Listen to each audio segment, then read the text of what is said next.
Number 25 of the House of Commons Standing Committee on International Trade. Today's meeting is webcast and is taking place in a hybrid format pursuant to the House Order of January 25th, 2021. Pursuant to Standing Order 108 and the motion adopted by the committee on March the 12th, 2021, the committee will proceed with its study of international trade and investment policy. Selected considerations concerning COVID-19 vaccines. I'd like to welcome all of our witnesses and thank them for taking the time to appear today. As an individual, we have Mark Warner, Principal Counsel, MAAW Law. From Biopharma Services, we have Renzo DiCarlo, Chief Executive Officer. From the Center for International Governance Innovation, we have Rohindan Medora, President. And from the Trade Justice Network, we have Jesse Watman, Coordinator. Dr. Medora, I thank you for the brief you sent to the committee, and I invite you to make your presentation. Thank you, Madam Chair. Thank you for having CG join your discussions on this important and timely issue. I look forward to engaging with you and the other witnesses on an interrelated set of issues that I think bear lots of scrutiny. By way of introduction, I should say that CG, my organization, the Center for International Governance Innovation, has been before this committee previously. For 20 years, we have been working at the interface of innovation, international affairs, public welfare, and prosperity. And I should say that in the last 2 or 3 years, I've had even more of a window into this through membership in 2 international panels on structural change and on global health and new technologies. The committee has set for itself 3 main questions. The first is Canada's position on the so-called TRIPS waiver. The second is ensuring a vaccine supply for Canada. And then the third is ways to accelerate domestic capacity. And rather than deal with each of these separately, what I thought I'd do is speak around the issues that I expand upon with colleagues in the CG brief and make 3 sets of observations. And I'd begin with the question of the waiver. To echo my colleague Nathaniel Lipkus, who appeared before you representing the IP Institute of Canada last week, I would begin by saying that the TRIPS waiver itself is not so much at all, in fact, about Canada. It is about ensuring access to technology and vaccines, mainly for developing countries. Whether the waiver is granted or not would not make much difference in Canada. And in fact, I'm aware of colleagues who make the point that it wouldn't make a difference anywhere.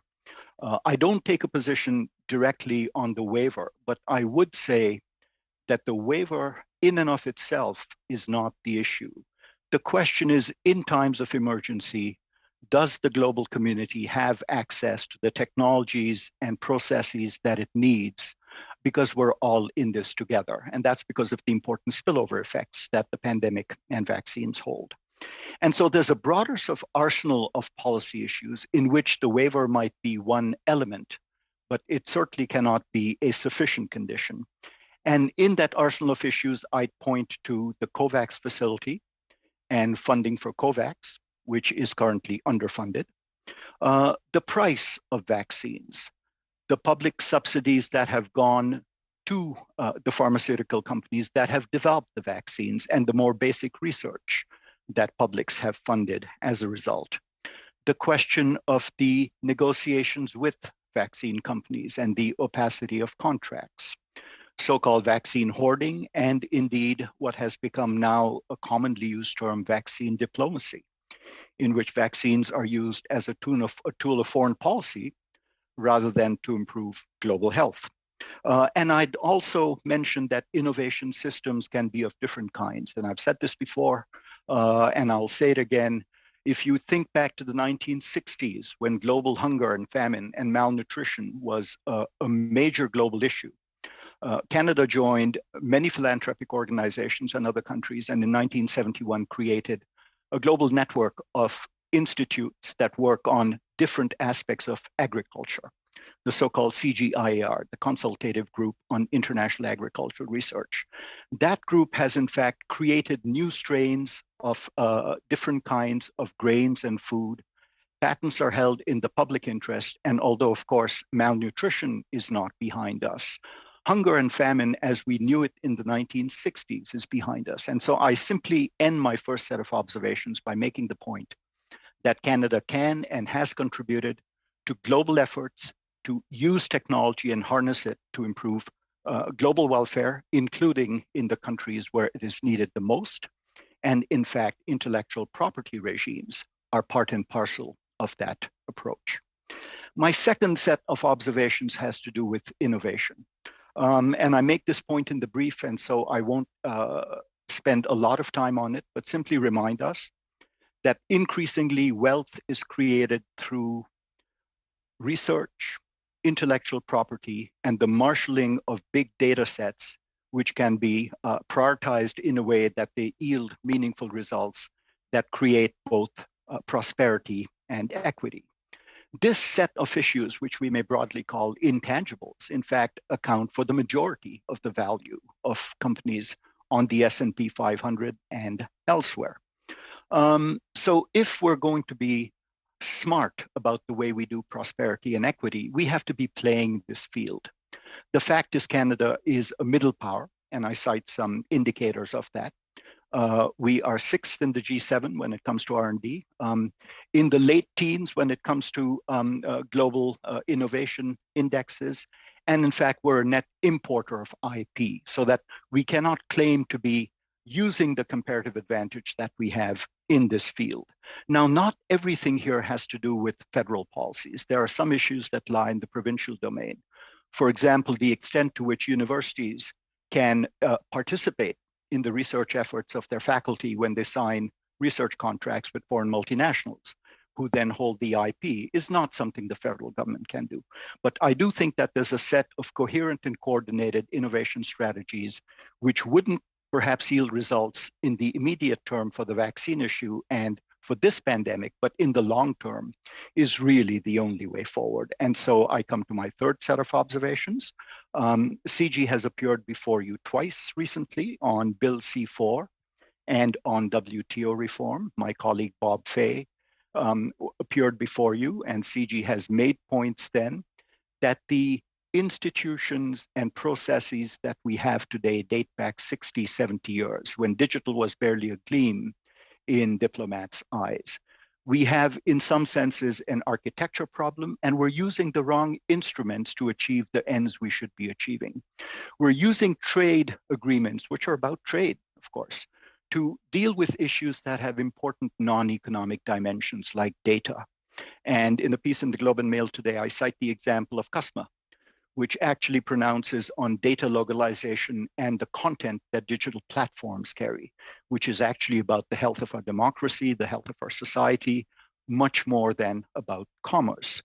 The WTO's e-commerce negotiations are also grappling with data as if it were a commercial issue, when in fact data has so many other dimensions. And so we have to think of new ways of doing international relations in this era. My colleagues and I have some thoughts on the kinds of processes and institutions we should be thinking about. I should mention to conclude that the Digital Economy Partnership Agreement that 3 countries in the Pacific have entered into and that Canada wishes to enter into is one way forward. And when this committee turns its attention to that set of issues, I look forward to expanding upon that as well. And so to conclude, I'd simply say, as a good economist would, there's the short run and the long run. In the short run, options are always limited and less nuanced. But in the medium term and beyond, there's much that Canada can do to improve global welfare, both internationally and at home. And so with those few thoughts, I will stop and look forward to your questions. Thank you. Thank you very much, Dr. Medora. Now we'll have Mr. Warner, please. Okay, can you hear me? All right, well, thank you again for this invitation to talk to your committee. I appreciate it very much. So these are 3 very important topics. I guess the first one I'll start with is the issue of the WTO waiver. I'm a trade lawyer and a competition lawyer, an American lawyer and a Canadian lawyer. Need to get all that out. And my own sort of knowledge in this issue comes from the work I've done from in the past for a major pharmaceutical multinational that wanted to get its access, its antiretroviral, let's just say its AIDS drugs, HIV drugs around the world in Africa and other places. And so I began working with them to help, first get the drugs distributed to certain countries for $1 a day. And then we gradually built up from that to licensing the manufacture to certain producers in India and in South Africa. And so it's really, that forms the basis for my saying, I guess, to you that I think a lot of people are talking about the WTO TRIPS waiver, and they're building off that example from the earlier pandemic, the AIDS pandemic.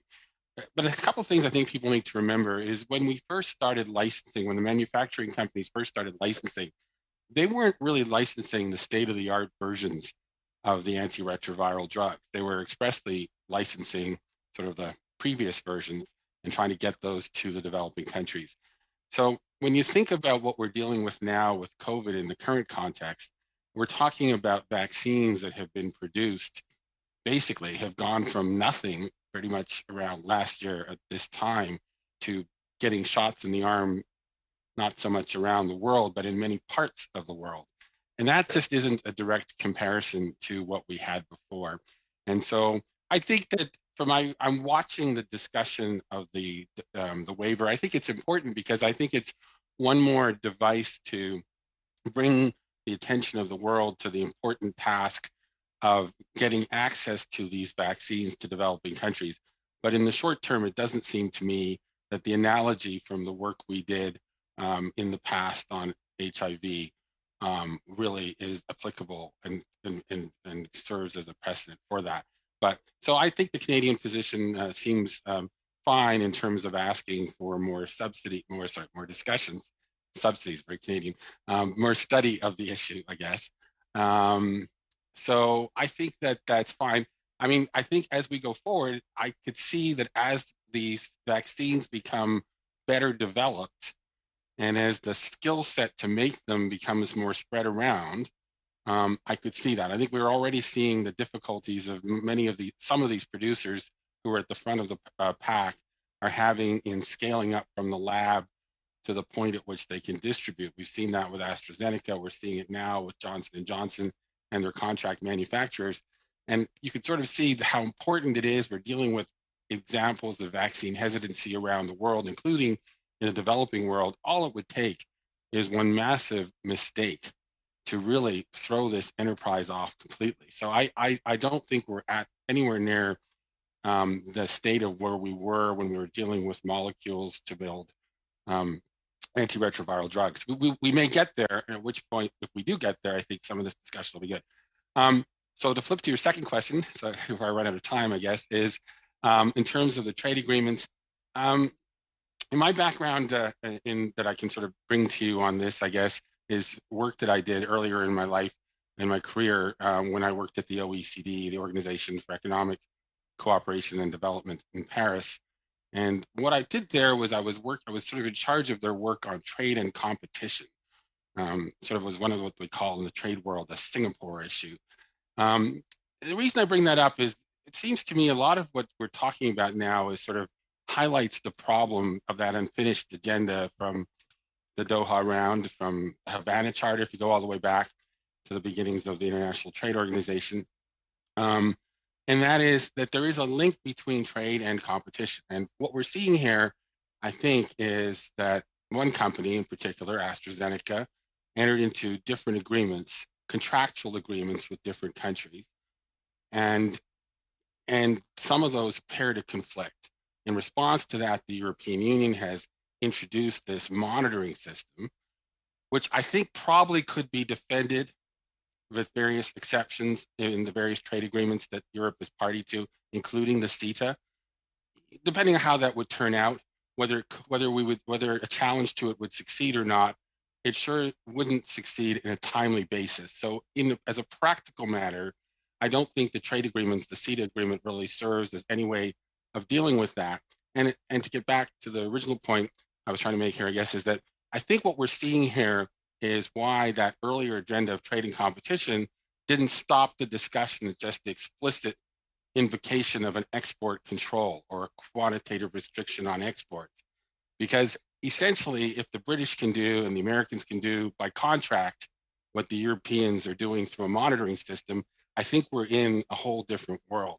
And so at some point, I think we're going to have to sit down and think about those ideas of the linkages between trade and competition, because it's not working. The European Commission is clearly turning around and saying, well, wait a sec, you can't give some money to someone to research something, do a procurement agreement with them, and say they have to serve you before they serve us, even if they have a contract to serve us.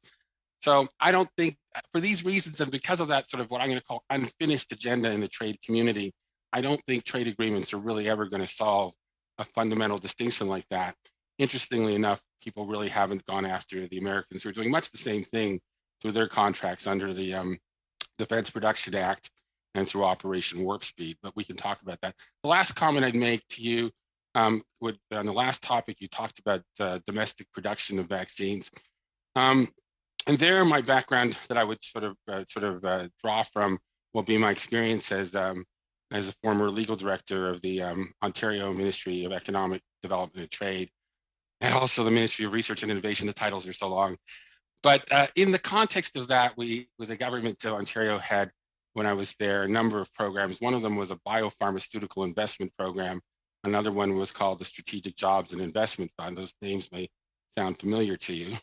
But what I learned from that, observed from that, is how difficult it is really to get the big pharma multinationals to come. I remember sitting at a committee meeting that we had to approve, or the recommendations that would go to the government on various proposals that would come up. And I was always, frankly, underwhelmed because they always dealt with clinical trials, which from my vantage point is kind of the low-hanging fruit of pharmaceutical innovation. So as a country, if we're going to really get serious about this and want to be part of that sort of world of vaccine production, we're going to have a very serious conversation that we haven't had for about 30 or 40 years. So in the 1970s, we basically decided to build a generic pharmaceutical industry and create one or more national champions. And ever since that day, we have really declared, if you like, a low-level or sometimes higher-level war against the research-based or innovation-based pharmaceutical industry. So if we want to have those kind of companies in Canada producing on a scale that would allow them to think of us as a place where they might want to do this work, we're going to have to think about our intellectual property rules, probably have to think about some of our tax rules, but we're going to have a broader discussion than what we've had to date. The last part I'll just leave you with is, when I returned to Canada, having practiced years outside of Canada, my major client was, as I said, a pharmaceutical multinational client, and I did global work for them. And in the long conversations I had with them about returning to Canada, it showed me an insight into how that industry sees Canada. And it's not always the way I think Canadians see ourselves. And they were pretty clear to me that if the law firm I was coming to in Canada dealt with 3 firms, they gave me a Canadian firm and 2 Indian firms, that they would be saying goodbye to ever working with me again. And that's the kind of, that surprised me a little bit then, but I put that together with my experience in the Ontario government with, as I said, the biopharmaceutical investment program. What it says to me is we have to decide, because if you don't go that route, then you're talking about building out a whole new industry. And that's tough. It's tough. If you think of what the British did, they struck a gold mine. They had Oxford University that came up with one of the vaccine technologies that has scored well here, which is the basis of the AstraZeneca vaccine. And they also had a British, and here's the key point, multinational innovation-based pharmaceutical company, AstraZeneca, that was in a position to commercialize that around the world. Whether it's succeeded or not is for people to debate, and time will tell. If you look at the German one had a small biotech company called BioNTech. And when that German pharmaceutical biotech wanted to commercialize, they had nowhere to turn. They didn't even turn to the German multinational companies. They turned to Pfizer, a big American-based company with some experience in vaccines. And they're, not surprisingly, the one that seemed to be most successful in distributing this stuff around the world. So if you think of what it would take if Canada were to sort of build out an industry that would be cutting edge for the next pandemic, whenever that occurs, you'd be betting that you could either have Oxford or BioNTech in Canada, and that you would have the equivalent of an AstraZeneca or a Pfizer who would say they want to produce in Canada or be based here. Those are two big assumptions. And so right now, I know we're all in this very nationalistic mode and we want to talk about reshoring and we maybe want to go back and rebuild this industry. The truth of the matter is we have contributed as Canada to this very important struggle through, I think, two great Canadian companies. One is AbCellera of Vancouver, which is working with Eli Lilly on the antibody treatment, and we also have Acuitas, I think, also of Vancouver, which has provided much of the important lipid nanoparticle technology that forms the basis of the breakout mRNA drugs. So we shouldn't be shy about our tremendous contribution, but that, I would suggest, is the contribution for an economy of our size, structured as we are. And at some point down the road, we might have to ask, maybe just as with the GM Chrysler restructuring work that I worked on in my previous life, maybe the approach here might have been to say, as difficult as it might have been to achieve, or for many Canadians to swallow, we should have tried to get in on the ground floor of Operation Warp Speed by buying our way in, just as we bought our way in to the GM Chrysler restructuring. I don't know to what extent the government really pursued that option. It seems that, to me, given how we fit as a country into modern pharmaceutical supply chains, it has always struck me that's what we should have done. Although I haven't seen very much conversation in Canada about why we didn't do that, but I keep trying to put that on the table. But at any rate, that's for another day. But it seems to me, though, that's kind of how traditionally it seems to me Canada fits into this kind of a global issue.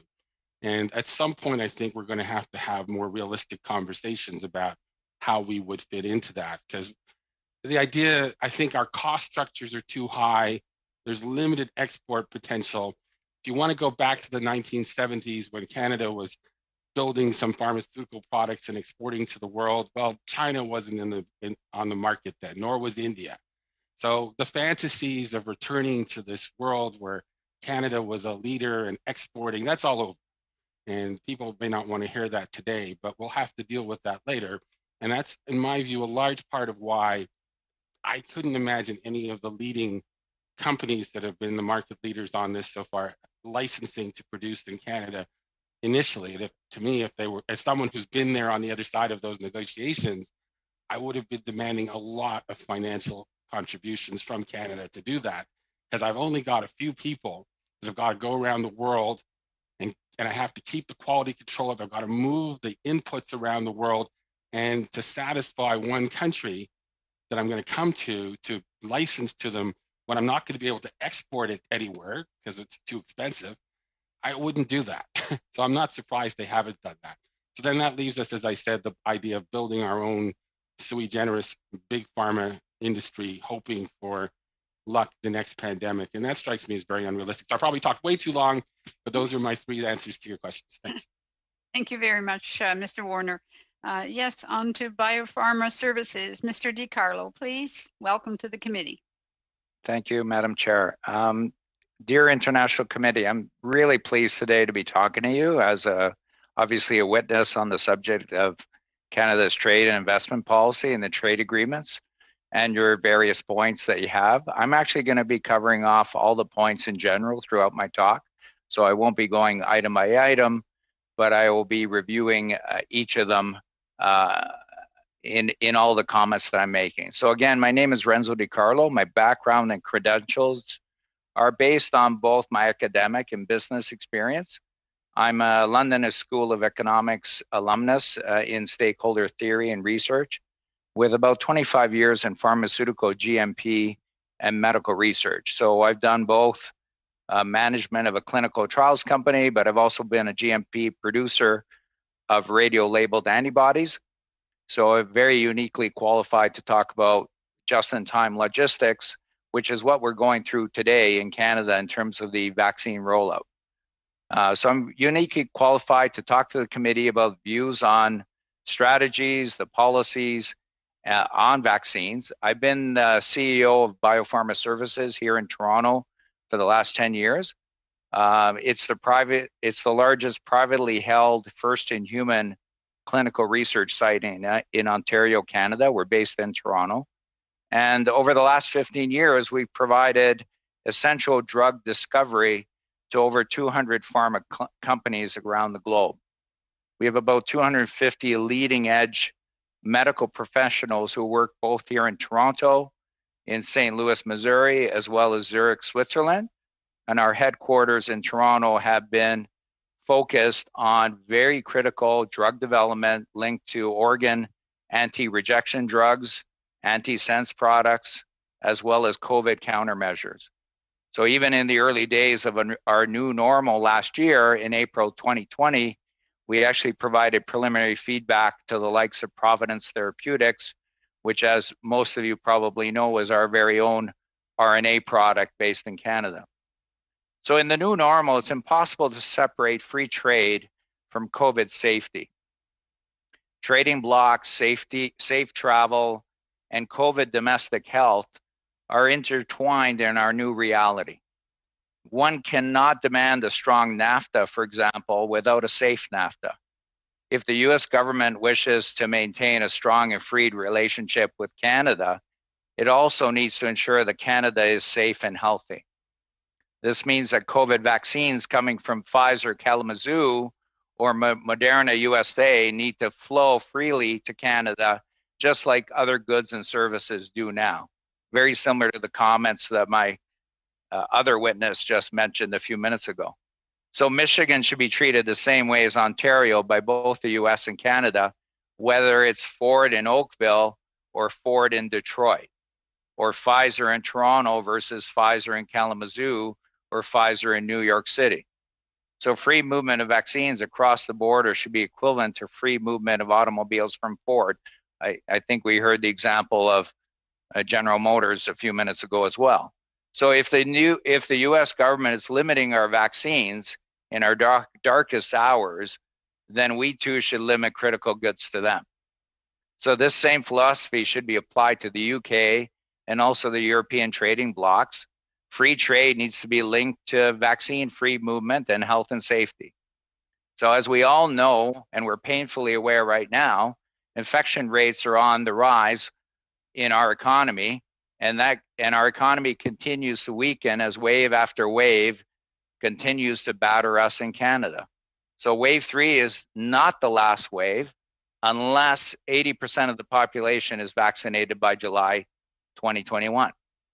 The only true path to success here is getting the first rollout of the vaccines completed as soon as possible, with an eye out on the booster dose or third dose. And yes, I'm calling it the third dose or the booster dose. Pfizer has already announced that it needs to apply a third dose, and we should be able to try to conduct that third dose by year end, especially for the variants of concern.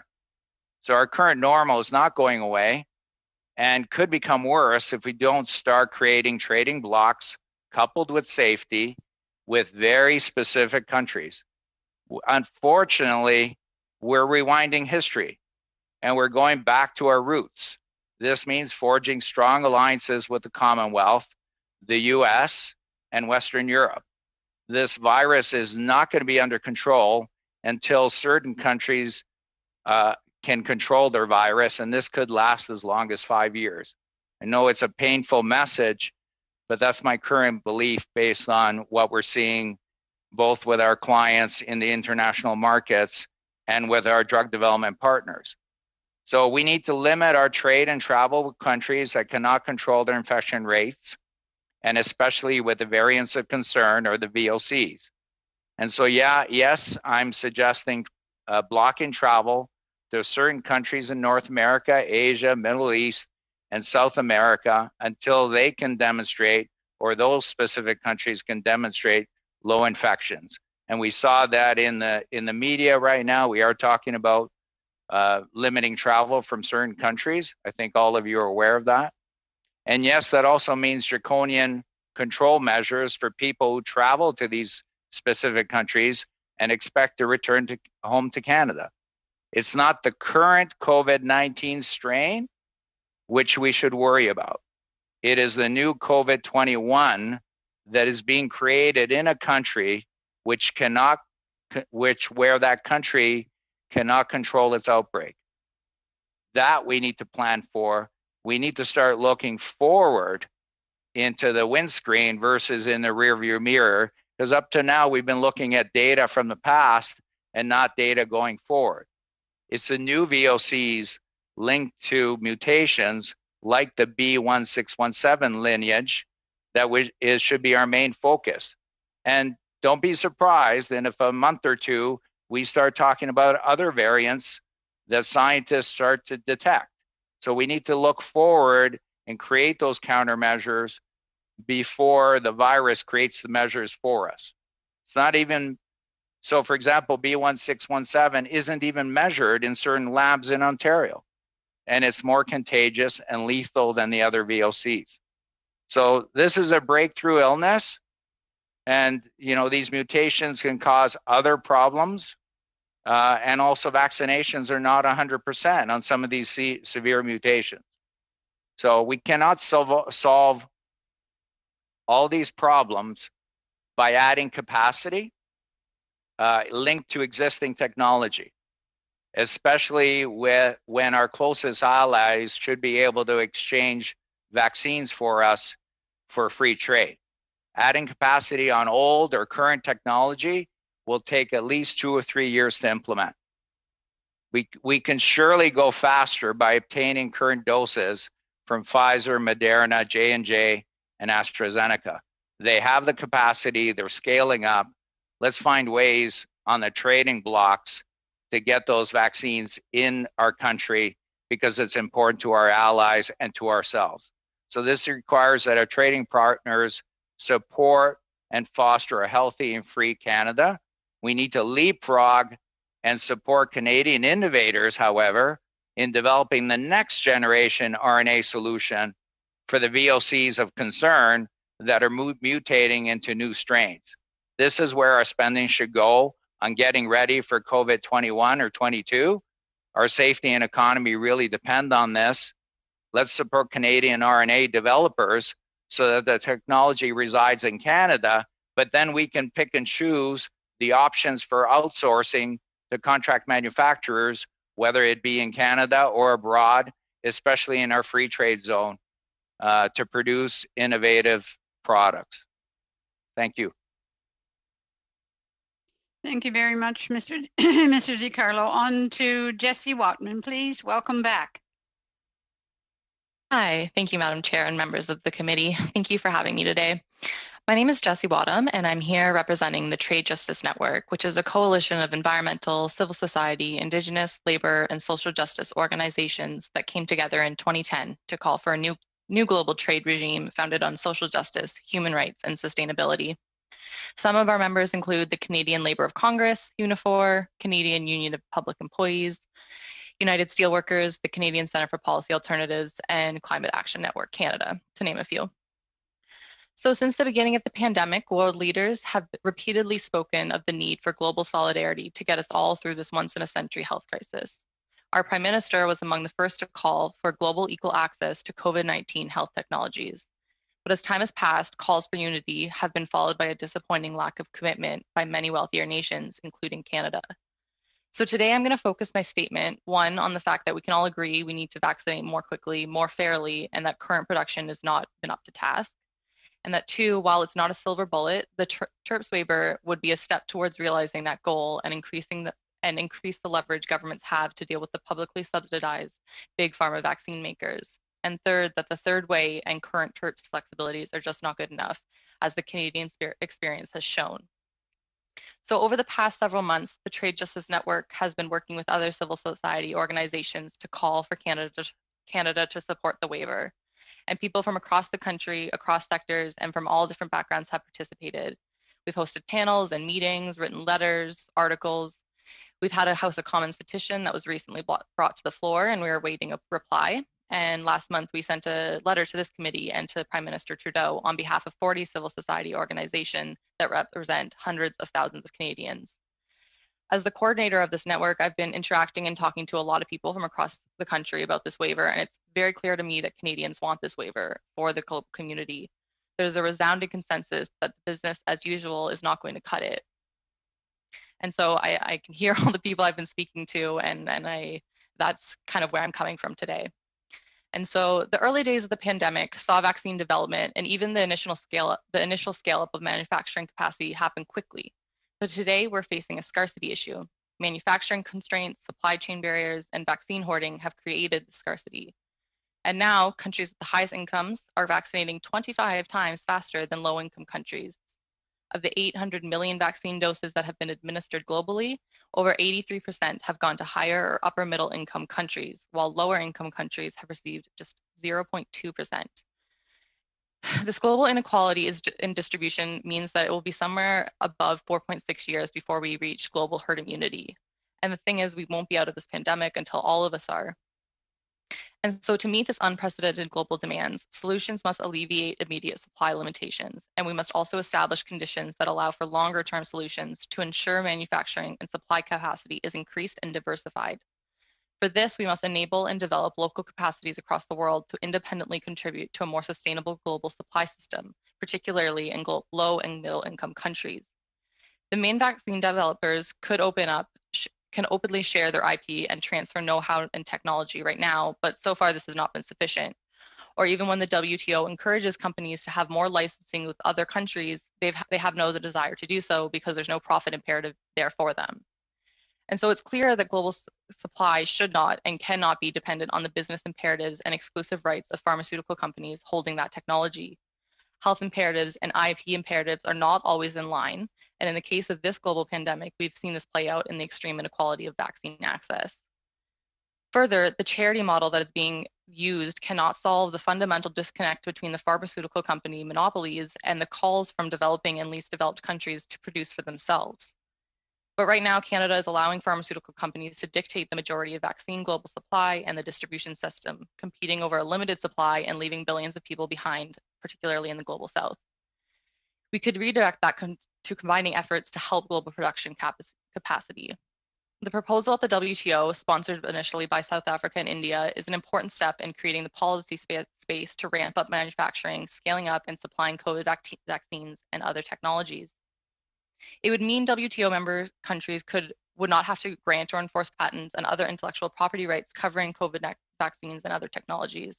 And with these barriers and restrictions removed, member states and the scientific and suppliers can work together without fear of litigation risks and trade sanctions under the TRIPS agreement.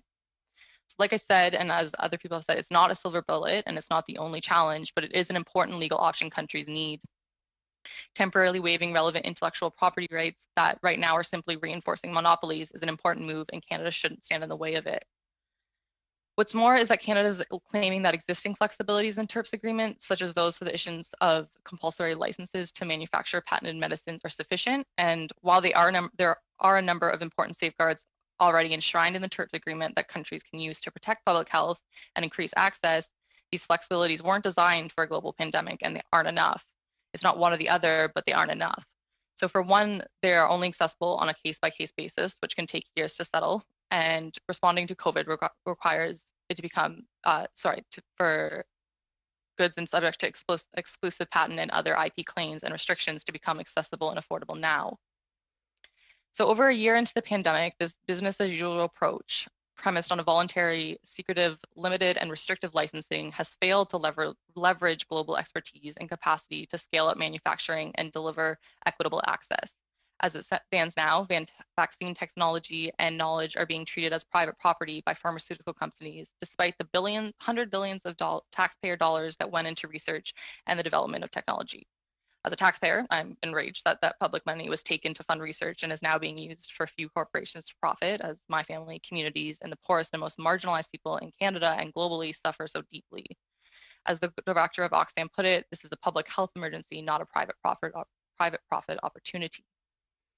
For one, and I think that the corporate priorities imperatives are clear and not surprising. And for one, they continue to reject the pharmaceutical corporations involved continue to reject the WTO-led initiative CTAP as a means of sharing know-how, going as far as to call it dangerous at some points.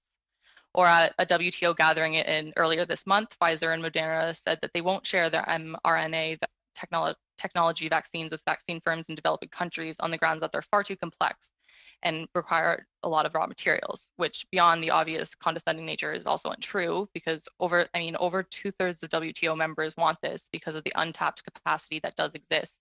Vaccine companies in the global south like Bharat, to name a couple, Bharat Biotech in India and Aspen from South Africa have expressed capacity.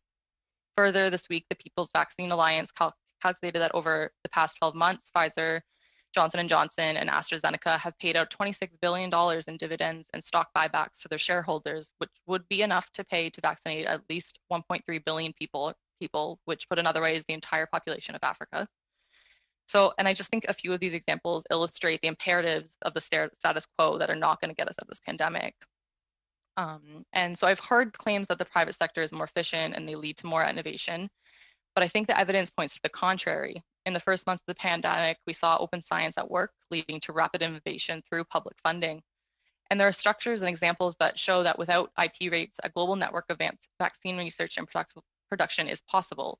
And while not easy, it is possible. For the past 50 years, the flu vaccine has been produced by a global network of medical professionals who monitor for emerging strains of a virus and periodically update the formula for vaccinating against it, which I understand is a different formula, but the structure exists, and they then take this information available to companies and make the information available to companies in countries across the world, and a network of laboratories in 110 different countries, which are funded almost entirely by governments, is done without any intellectual property considerations. And the difference here is that the imperative is solely on protecting people, not on profit, and this opens up the capacity of developing and updating the vaccine and sharing information with the network of producers. So it's possible, there just needs to be a will. So in closing, we know that the waiver is not the only answer, and it's not the silver bullet, and there are certainly other challenges, but it would help break down barriers to scaling up manufacturing and supplying of life-saving COVID medical tools across the world. It can also help build capacity for future pandemics that public health scientists have warned us about. I think it's morally unacceptable for rich country leaders to allow a few corporations to keep the vaccine technology and know-how under lock and key and selling their limited doses to those who can pay the highest prices as people die. Canada must be part of the global effort to save lives, not an obstacle. And so we call on the Canadian government to please support this waiver now. Thank you. Thank you very much, Ms. Whatman. On to Mr. Hoback for 6 minutes, please. Well, thank you, Chair, and thank all the witnesses here on a Friday morning or Friday afternoon, depending where you are in Canada. Mr. DeCarlo, I'm going to start with you. You've made some comments here talking about a third dose. We can't even secure enough first doses right now. And then you talked about this going on for 5 years. Is that general knowledge in your industry that this is going to be an ongoing issue in regards to getting vaccinated, revaccinated, and vaccinated again? And we could be in a scenario like we had this past year going on for the next 5 years? So I would say that Pfizer has already stated that it needs to have a booster dose at the end of the two that are being given. So I would say that probably if we can try to stay on top of things from an administration point of view, that we'd want to try to get the third dose in before the end of the year. And obviously that requires coordination between the federal government and the provinces and the municipalities and the hospitals. But, people are starting to reformulate for the variants, because as they become more serious and the spike protein changes, those vaccines become less effective. So it's very similar to the flu vaccines, right, in terms of having those additional doses. But as far as our quality of life, we should be able to get back to something that we had post or pre-COVID. Is that not fair to say? Or are we always going to be facing a scenario of lockdowns? I guess it depends on the number of vaccines we get.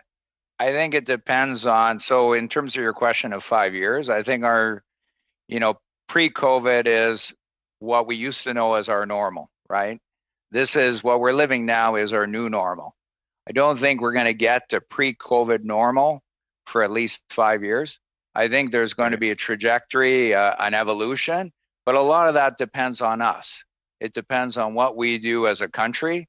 And I'm saying both in the public sector as also the private sector, everybody's got to work together to say, how can we manage our country to get as close to the old normal as possible?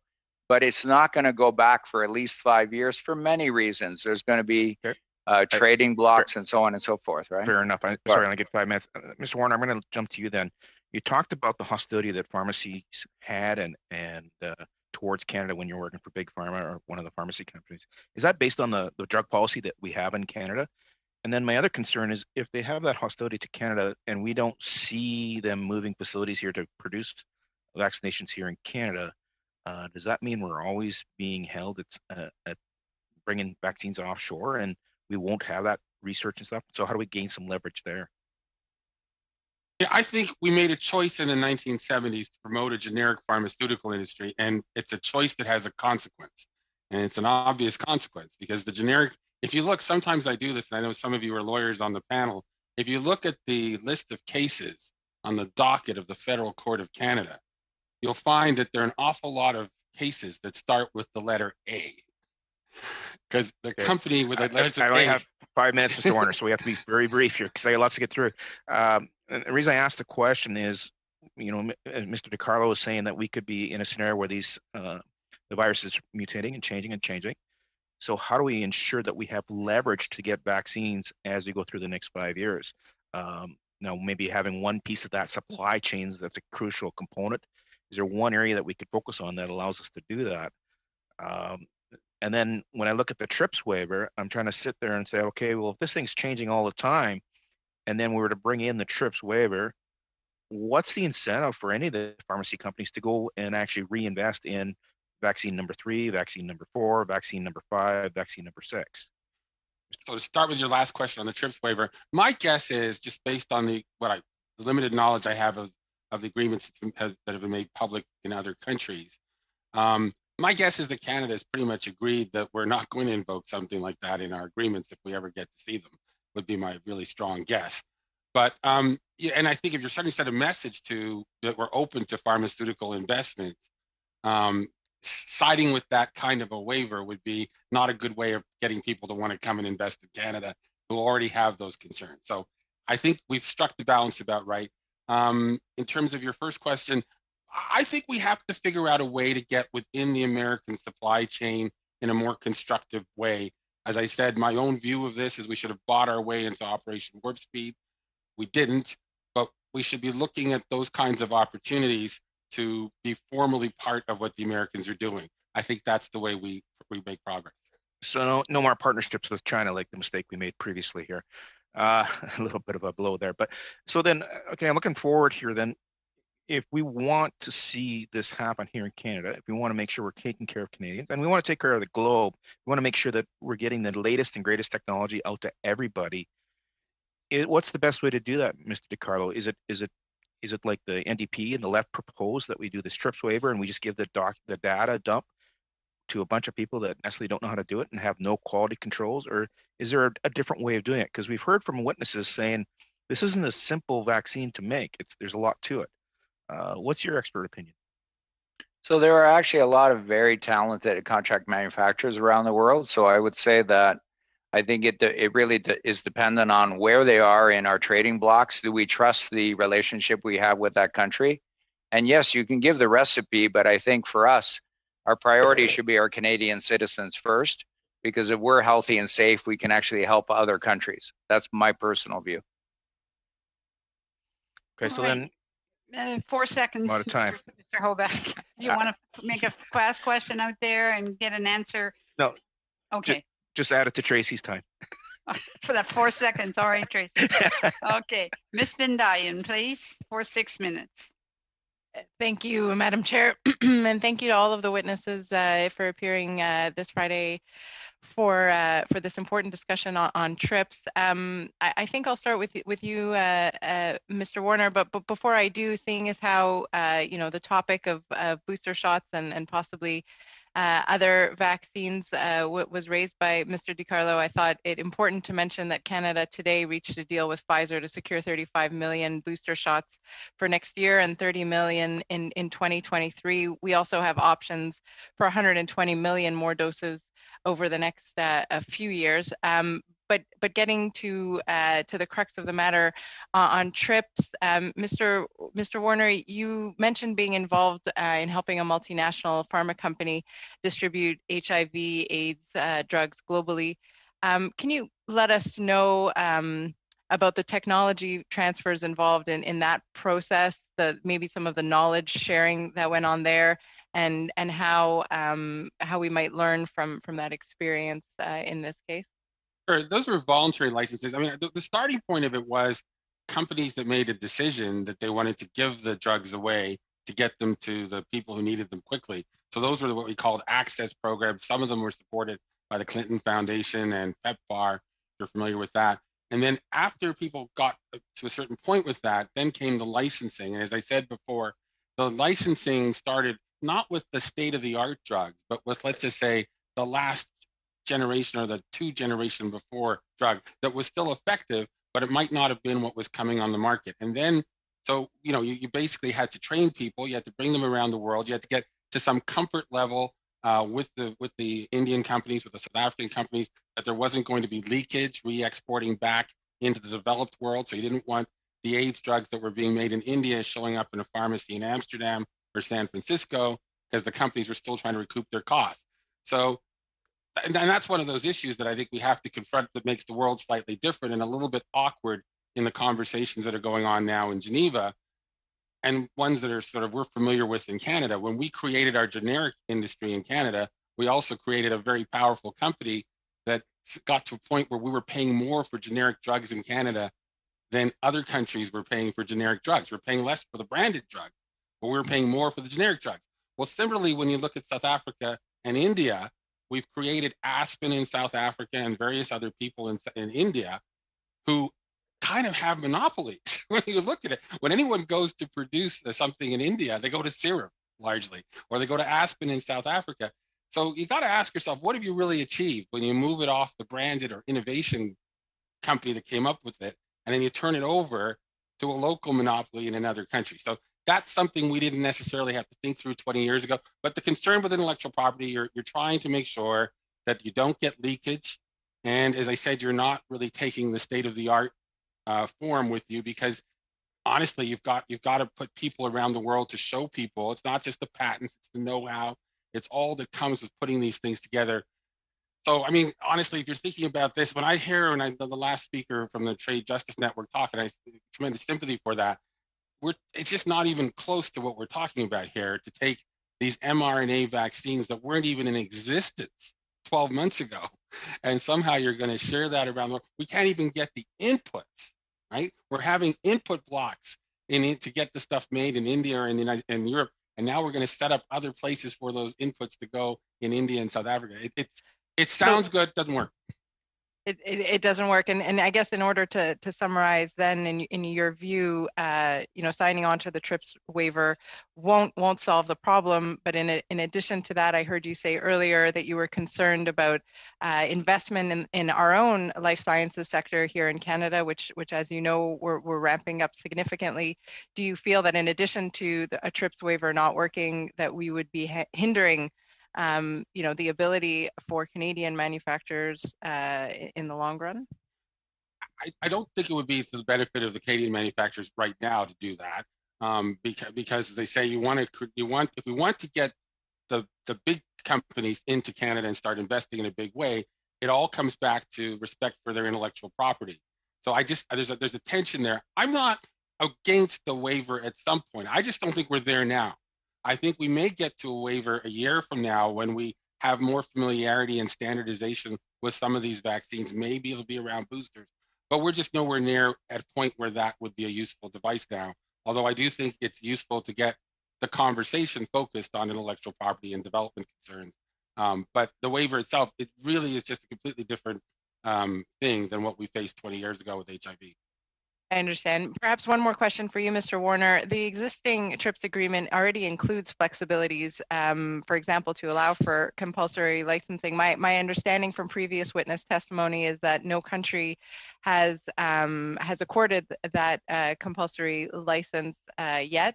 I wonder if you have any insight as to why or what circumstances might be preventing countries from using the existing flexibilities we already have. Well, Canada tried to use it before in the old context, and the reason I don't think it worked by that time is voluntary licensing was already occurring by people like my client, and there was no way that anybody in Canada was going to produce it cheaper than what we licensed Aspen to do in South Africa. So at the end of the day, why wasn't it used? It wasn't used because it wasn't useful. Maybe you might argue in political science somewhere, someone might say that the fact that the waiver existed induced by clients, other people's clients to enter into those voluntary licenses. That's not how I remember it, but I who knows? Someone else will research that one day and come to a conclusion. Thank you very much, Mr. Warner. Sorry to cut you off. On to Mr. Savard Tremblay for 6 minutes, please. Oui, bonjour. Yes, good afternoon, and thank you, Madam Chair, and thank you to the witnesses for your presentations. I'd like to turn to Ms. Wattam. Ms. Wattam, you came in March.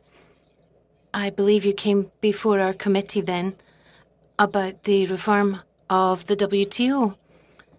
And you're saying that the global regime for trade investments and the supply chain meant that there were delocalizations and certain industries, including the biomanufacturing capacity, were being held in the hands of developed rich countries. But we can see, I think, that even within rich countries, we can see that in Canada and Quebec, there's real biomanufacturing capacity, which was taken away as a result of privatizations or public-private partnerships that were not correctly framed, and there was not enough scrutiny of these. And have we lost an opportunity to have our own industry in Canada and Quebec, do you believe?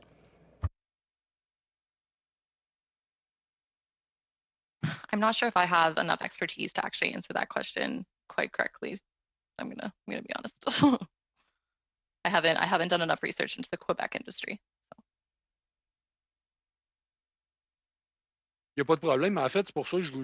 No problem. That's why I wanted to try and reframe this, because in your presentation, in your last presentation before us, you were talking about developing countries that were losing their pharmaceutical expertise, and you referred to the pharmaceutical industry as one in a list of examples. You were talking about agriculture and financial companies as well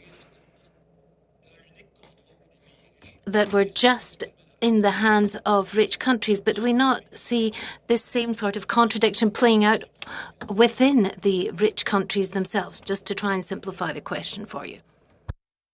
Right. Yeah, I definitely do. And I think that that's what, in my statement, what I was trying to get to was that the imperatives here for the few multinational corporations that are dominating the market right now, as we can see in the COVID pandemic, is really monopolizing and restricting the global production capacity. And so right now, I think is an opportunity for the global community to say, this is the moment where we can challenge the status quo, where we can make the global network, where IP rights being waived is not the only solutions. The companies do need to share know-how, intellectual property, and data with other qualified vaccine manufacturers. There needs to be a strengthening of regulatory capacity, and there needs to be an investment in local vaccine manufacturing. And because, as I was saying in March, it has, over the last few decades, there's been this deterioration of those that regulatory capacity and that local investment. It is a long-term game, but I mean, right now we're in extraordinary circumstances, and there's no better time than to take extraordinary measures. And so I think the last speaker said that we're so far off from being able to consider this, and I would say that now is the time. Sure, there are a lot of other barriers and complexities to it. That is why we do need to be talking about it right now. I hope that answers the question. Yes, but at the same time, as you've said, there's a lack of preparedness at the moment. So in this scenario where IP rights were lifted as you would like to happen, for these property rights to be lifted around COVID-19 vaccines, do you think that developing countries, apart from India, that's got capacity in this, do you think that developing countries would be ready to produce mass vaccines? Because, of course, there's IP rights, but there's also the question of capacity to be able to manufacture all of this and have the expertise in the plants. Yeah, and I mean, I do, and I think what I'm trying to say is that there needs to be a global effort to support that effort to, even if the capacity is not right there right now, there needs to be a global effort to invest in that across the world. And the waiver opens up that policy space for that to happen. Yeah.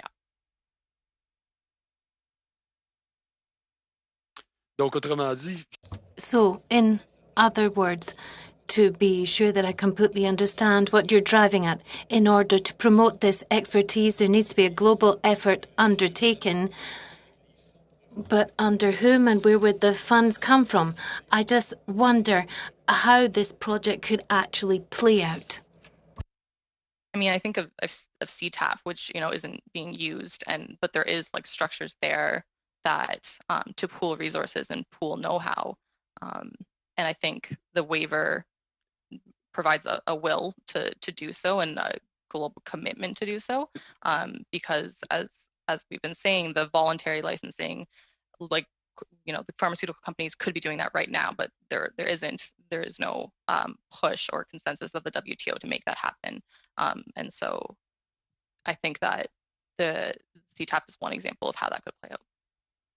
Thank you very much. On to Mr. Blakey for 6 minutes, please. Thank you very much. Mr. Warner, I was just hoping to come back to a comment that you made about, maybe eventually getting to the point where the waiver makes sense. I mean, if there are companies out there, and presumably there are, because one of the things in this conversation I find very hard to believe is the suggestion that's been made by a number of witnesses now at committee that somehow, India, South Africa, and other countries who are proponents of the waiver don't understand that waiving the IP rights isn't the end of it, that there isn't a lot more to do. I mean, presumably they're talking to people who are indicating that they have some manufacturing capacity and that intellectual property rights are a barrier, or they wouldn't be devoting the time and energy that they have seeking the waiver. So, but even if that capacity is a ways down the road, in fact, it would make sense given what we've heard, and I think people's reasonable expectations that manufacturing vaccines is not a simple process. Isn't it hard for them to make those investments if they don't know that they're going to have access to the intellectual property? I mean, granting the waiver now allows those interests to know that they're going to be able to make use of and access that IP, so they can start planning to bring production online in 8 or 9 or 12 months or whatever is going to make sense for them as they try to satisfy the other aspects of production like technology transfer and skills transfer. But if they don't know that they're going to have access to the IP, then that's another significant barrier on the table. I think the idea of the waiver is to take as many barriers off the table upfront as possible so that companies that think they can pull this off are able to proceed as far and as quickly as they can. So I just wonder if you want to comment on if we wait another 8 to 12 months to implement the waiver, that's an 8 or 12 month delay on this additional capacity being able to plan for the future and begin to engage seriously in the other aspects of vaccine production. So there's two separate issues that I think it's important to keep in mind. One is that within the existing WTO TRIPS agreement, there is an exception that allows countries to compulsory license. That's why we have that as a function of our law. So South Africa and India could invoke compulsory licensing. The waiver issue is a slightly different issue. That's an issue where we, as Canada, we could do that for ourselves. We could, as we did at the beginning of this pandemic, we could have a waiver that would allow us to have a compulsory license for treatments or vaccines for COVID. But that's for our domestic use. What the waiver comes in is it allows us to export it to another country. So it would be the waiver is all about whether we have some Canadian company that will waive this right for, so that they can export to some developing country. So that's kind of what the waiver is. So the funny thing about the waiver, it actually isn't so much facilitating tech transfer as it may sound at first blush. So the other point of it is that, you know, we're seeing voluntary licensing. Remember, Serum Institute of India, which likes to call itself the biggest vaccine producer in the world, is making AstraZeneca or this Verity product under license in India. So then you start asking, Aspen is going to be making, I believe, Johnson & Johnson in South Africa. They are the go-to company that you would go to. Now, I don't know if you were in South Africa and you're going to license to somebody and you've already got Johnson & Johnson, Aspen making Johnson & Johnson. I'm not sure where you would go to in South Africa. You might make Aspen even bigger. So Aspen will end up doing Johnson & Johnson, Pfizer, and Novavax. And then you got some other questions that I think, as I said, we didn't have to ask 20 years ago. But now with the passage of time, I think we know that look at the Serum Institute. Serum Institute was initially licensed to make AstraZeneca product for sale into least developed countries, and they're selling it to Canada. And they're talking about selling to Europe because of the short supplies in Europe. That's not what anyone had in mind when we started talking about licensing to those countries. So we're in a whole different world. I do think that there is an important part about technical tech transfer. We've seen that. That's why Aspen's there. That's why Serum exists. The question is whether you would do that with something that wasn't even in existence a year ago, and where we can't even get it to be produced with stability. I mean, you take a look at the front pages of the papers now about Johnson & Johnson in Baltimore or AstraZeneca in their Belgium plant. This is tough stuff. And what happens if there's a mistake and everybody around the world sees that on CNN and decides that they don't want any part of these vaccines? So I just think it sounds good.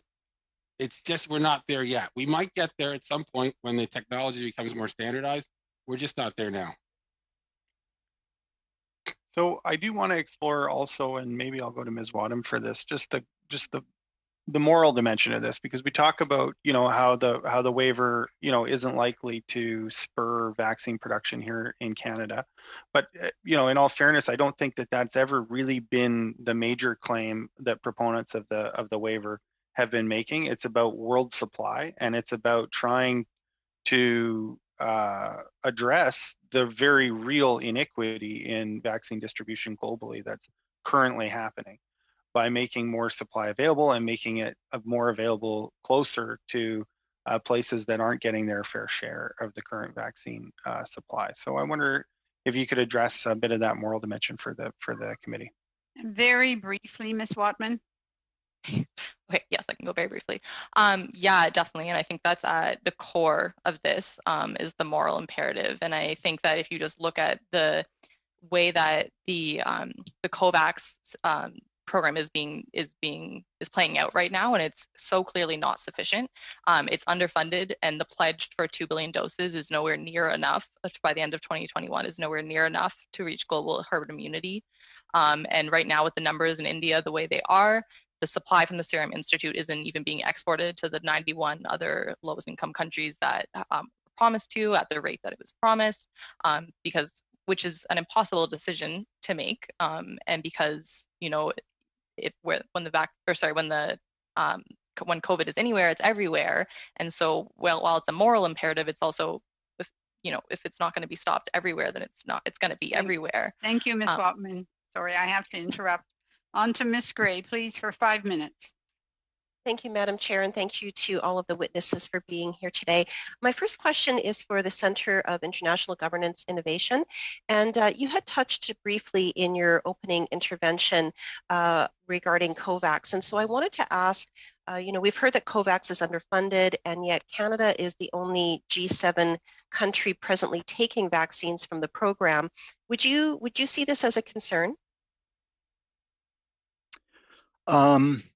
As we say in the brief, and we use our words carefully, Canada has the technical and legal right to take vaccines from COVAX. COVAX is a global fund. Canada remains the 5th or 6th largest contributor to COVAX. But it does go against, and this is the word we use, the ethos of COVAX. COVAX was meant to provide access to vaccines purchased at market rates, by the way. So it does nothing about the IP and innovation and other issues for developing countries. We, along with a couple of rich non-G7 countries, have accessed COVAX. I don't think it does much for our reputation as a global humanitarian country, that particular episode. But to put it in the context of our larger contributions to COVAX, we're still net contributors. But on balance, I don't think that was very good optics, nor was it good policy in terms of preventing these other mutants arising in other parts of the world. Great, thank you very much for that. I've got a couple of questions for Mr. Warner, and it's good to see you back at our committee. I wanted to touch on the proposed TRIPS waiver, and in past meetings of this committee, we've heard from some experts on the importance of quality control in the production of vaccines, and that this waiver may reduce that ability. Would you agree with that assertion, or have any comments on that? I do agree with that. I think it is a real problem in the early stages of where we are, as I said before. So I think at this stage of where we are with the vaccines that are working, which are completely state of the art, and given the real difficulties we've seen these companies have in scaling it up, I think you have to think that quality control is a massive issue if you were to start using that kind of waiver broadly. Okay, thank you. And also to you as well, we've heard some international trade experts have stated that WTO members could bring a complaint against Canada if they believe we are not respecting TRIPS. Do you share this concern, and what would be some potential consequences which could arise from that WTO scenario? So no, thank you for asking that question. That was one of the things I wanted to address, and I forgot to. I noticed when I read the remarks of Mr. Litkes, I think his name, he made a comment in there about how if we were to exercise the waiver, we would potentially face problems under other existing trade agreements like the USMCA or the CPTPP and CITA. I don't think that's true. If you look at all of those agreements, they basically acknowledge and cross-reference the WTO TRIPS agreement and the Article 31 bis. So that I'm not worried about. Under USMCA, we'd have to talk to the Americans and Mexico about it, not necessarily beforehand, maybe after. Maybe they would ask for some concession. That might be complicated, but there is no formal reason under any of those regional agreements that I can see that would say that we would face difficulty if we were to use the waiver. Okay, thank you. And of course, we don't want to risk anything that could discourage investments for biomanufacturing in Canada. Do you have any thoughts on how a TRIPS waiver could affect such investments in Canada? Well, look, the issue that the 100-pound gorilla, whatever the expression is, for Canada and the pharmaceutical industry is a perception that we don't respect intellectual property rights. And you can dance around it a million ways, but if you start compulsory licensing, especially a state-of-the-art vaccine, you're only going to reinforce those concerns that people already have about Canada. So I think it would be a problem. I really do. Thank you. I have time for one more quick question here. So we do know that Canada is not on the EU exemption list for vaccine exports, and we have heard some verbal assurances. Would you consider that a concern by us not being on that exemption list? Not really. I think the reality for a country like Canada, it's very hard to put Canada on an exemption like that, a list like that if you're the European Union, because once you put Canada on it, you've got to put a lot of other countries. So I can understand why they would want to make formal commitments and to the extent they make them at all. I'm not surprised by it, but it's not great from our point of view, but I don't think it's surprising. Okay, thank you very much, Ms. Gray. Mr. Sarai, for 5 minutes, please. Thank you, Chair. Thank you to the witnesses. Actually been very enlightening on knowing some of the nuances of TRIPS and other waiver type applications. My question is to Mr. Medora. CIGI has advocated for a modernized TRIP waiver. Could you please share what you think should be included in that? Our advocacy has not been just on a modernized TRIPS waiver. What we've said is that the way we create intellectual property and the way we protect it has to be modernized. At the time that TRIPS came into being, this kind of activity was self-centered in a very few number of countries, as you've heard from others. Now what you find is that many more countries, and in fact, I find it interesting that we keep coming back to India and South Africa, and indeed China, are actually net creators of IP and net exporters of IP. And so we have to understand that what TRIPS does is provide a monopoly rent to holders of IP. The reason we provide that monopoly rent is so that, as we hear so often from the industry and from other experts, they can then reinvest in really risky activities like big pharma.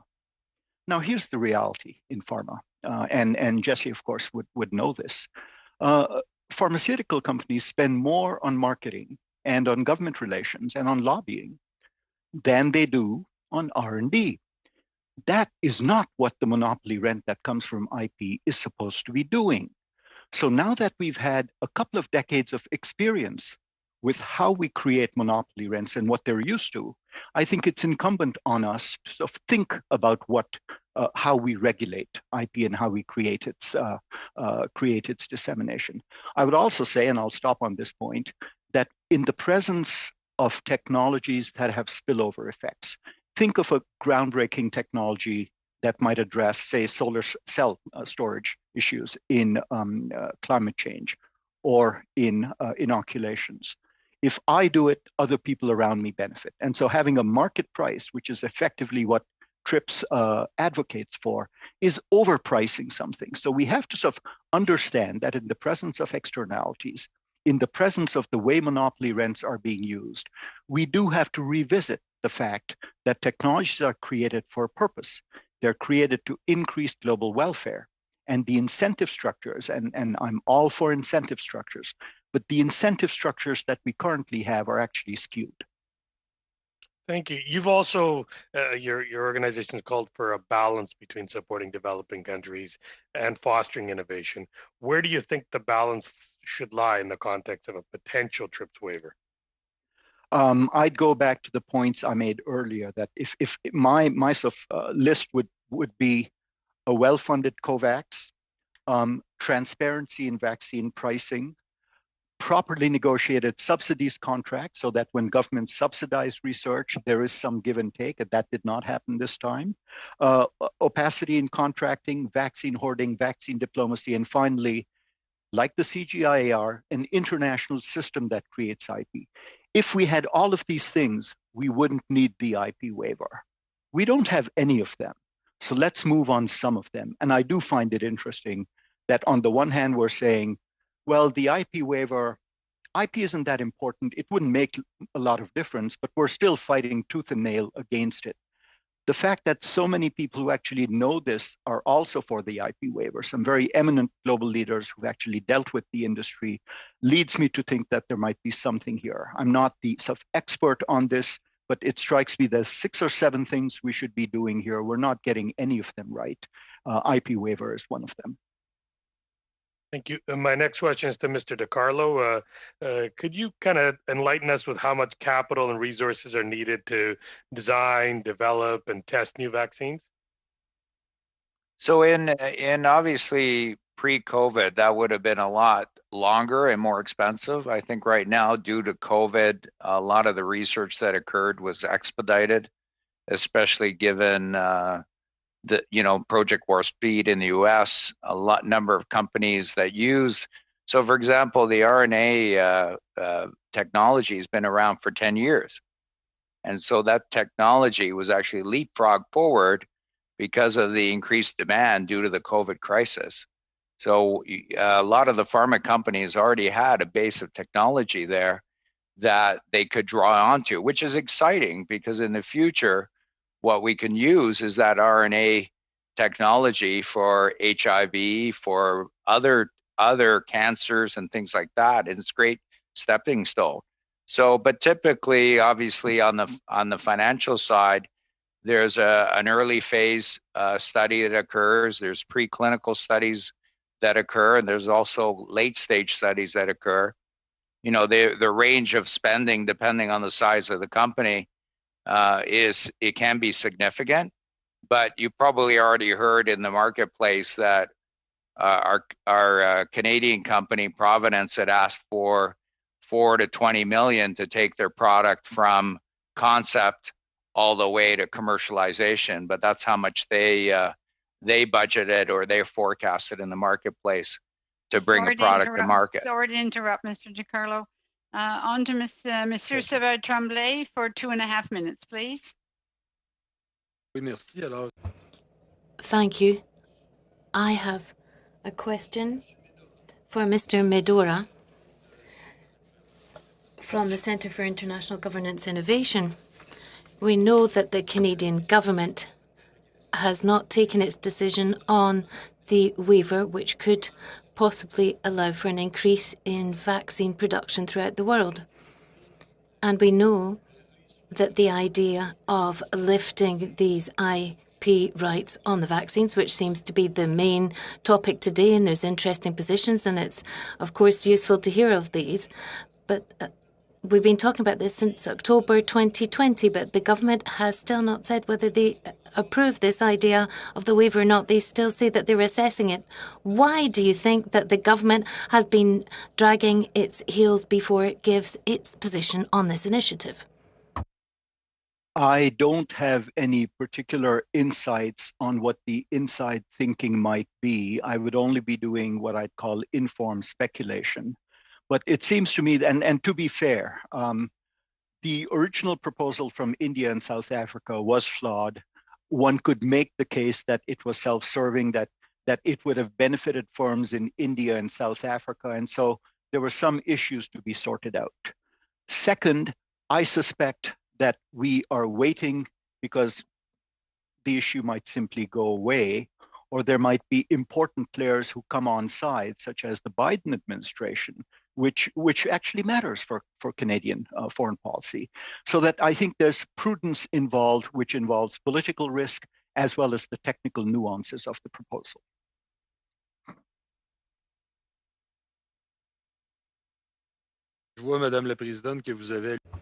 Madam Chair, you've switched on your mic. You're going to tell me I've ran out of time?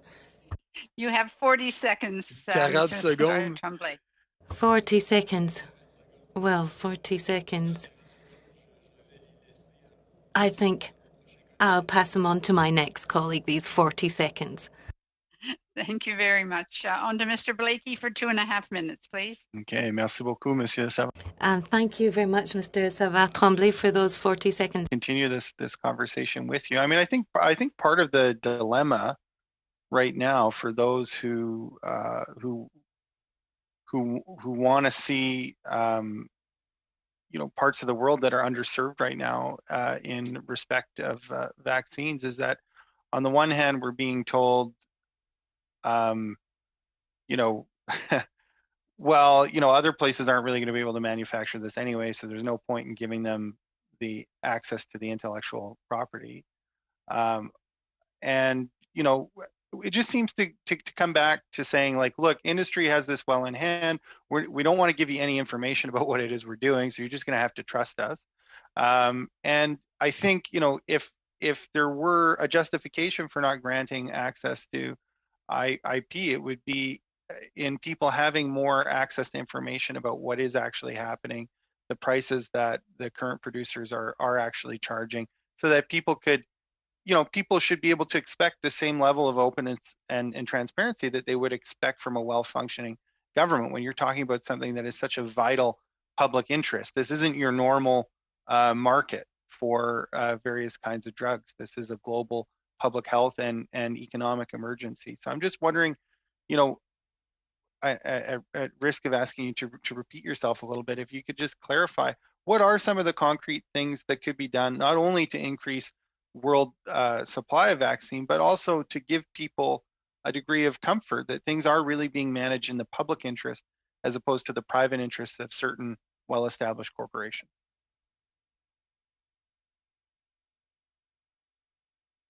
Is that for me, Mr. Blakey? Yes, please. I think that's exactly right. That markets have underpinning them certain presuppositions, full and free information, rational behavior, competition. When it comes to many markets, certainly in pharmaceuticals, that is not the case. There tend to be oligopolies. There tends to be high risk for those that invest in it. And as a result of different forms of trade secrets matter. So I completely get the point that some things have to be secret. But the few things that do leak out don't make the system look good. And we make the point in our brief that African countries that have a fraction of the per capita income of European Union citizens might be paying 2, 3, 4 times per dose for the vaccines than Europeans are. Now, that can't be justified on any kind of market rationality, transparency, or humanitarian argument. And so I wish this was a case in which we had so if we talk about, full and free markets, let's be consistent about that. I wish we had a global clearinghouse in which these contracts were put up for inspection. I wish there was even more transparency in negotiations so that developing countries themselves, just as the European Union did, could band together, create the economies of scale and power structure that they need to negotiate prices and so on. Final point on that, COVAX, which I still very much support. My views have evolved in the sense that initially I thought this is absolutely the right thing to do, to create a clearinghouse in which the world contributes vaccines and then kind of gives them away to developing countries. The problem is COVAX is actually in some ways perpetuating the problem. It's perpetuating the problem because it's purchasing vaccines at pretty much these untransparent, non-market prices, and we're then giving it away. And so we have to link COVAX with something one step previously that ensures that the pricing structures are clear. When we did on the Structural Commission some sort of just back of the hand calculations on rates of return given the public subsidies that the pharmaceutical companies have had, our sense was that they have made their rates of return. And if you then add subsequent doses, which are marginal cost is lower and more volume, you're very much into rent territory. And so there's a package of things we should be doing here. Thank you very much, Ms. Medora. Apologies for the interruptions. No worries. Mr. Lobb for 5 minutes, please. Thank you, Madam Chair. Just about an hour and a half from where I grew up in Michigan, just to give you a sense of where they're at today as far as vaccines and distributed, administered. Michigan, 8 million people, 8.3 million vaccines distributed, 6.2 million administered, and 27% fully vaccinated. So that is quite a different story than what we're facing here in Canada. The other article or point I'd like to bring out is that there was an article this week that said there are 13 states that have over 100,000 shots each that the federal government in the states has allocated to them for which they haven't ordered. And I think the state of North Carolina has over 400,000. So when Mr. Medora, pardon my pronunciation if I got it wrong, but when you talk about a clearinghouse, I just wonder why we can't have a clearinghouse with the United States that's just a few minutes up the road from where I grew up. What is there a calculation out there around the world just exactly how many vaccines are in this, call it, situation where they're available but they aren't being used? And you did get my name right. I'm used to many permutations and combinations on it. on the global sort of statistics, the COVAX, the WHO itself has a database that tracks some of this. Now, how accurate and how up to date it is always a question. But on your point about couldn't we do something interactively, and Mark might be able to shed, there's no reason why we couldn't have more creative ways. I think back to the agreement some days ago between, I think it was Manitoba and a state south of it, in which truckers going south could be vaccinated in the US. There's lots of room for this kind of creativity. I see no reason why at the national level, just as the US said, we haven't approved AstraZeneca. We have 1.5 million doses. Many of them will go to Canada. There's no reason why we shouldn't be doing that, but that tells me something else, which is vaccine distribution has become part and parcel of foreign policy and foreign relations, which is still one step removed from improving global welfare. And I'd remind us that the very scary variant that we're now hearing about from India, and of course, previous to that, the UK, South Africa, and Brazil, these are all or were regions where the vaccine was not being deployed as much as it should have. And much as it would be great to have the US and Canada exchange vaccines, that's doing nothing for the medium-term problem, which is 130 countries have yet to deliver a dose. That's where the mutants are going to be originating. Yeah, no, that's a fair point. I look at it, the St. Clair County, which is the right along Port Huron. It seems crazy to me if they're having a clinic and they're only getting 30% to come out to the clinic. Why people in Sarnia and even where I'm from couldn't drive across. I mean, you can't really drive across the border, but why they wouldn't let them drive across the border to get the shot or bring the shot up into Ontario so you can get it. But I understand the global perspective too. Mr. Warner, you've probably mentioned it, and I probably went in one ear and out the other, but in the beginning of this, if it was to happen again, would the proper strategy would be for the world to come together and say, we are going to make this open source. Everything we have is going to go into a working group, consortium, and then when we get the solution, everybody makes it.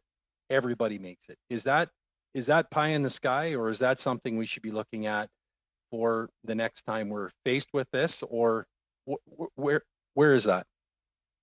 I'm afraid I think it is pie in the sky, to be honest. I think, unfortunately, we saw this in a pandemic that's crossing the whole world. We saw that it became every person for themselves, very quickly. The COVAX, COVAX, when it was originally designed, the original idea was that everybody was supposed to buy their vaccines through COVAX, right? And then no sooner it became very clear that countries were doing these advanced purchase agreements, that COVAX was then amended, and you get into these footnotes about whether what Canada is doing is legit or not.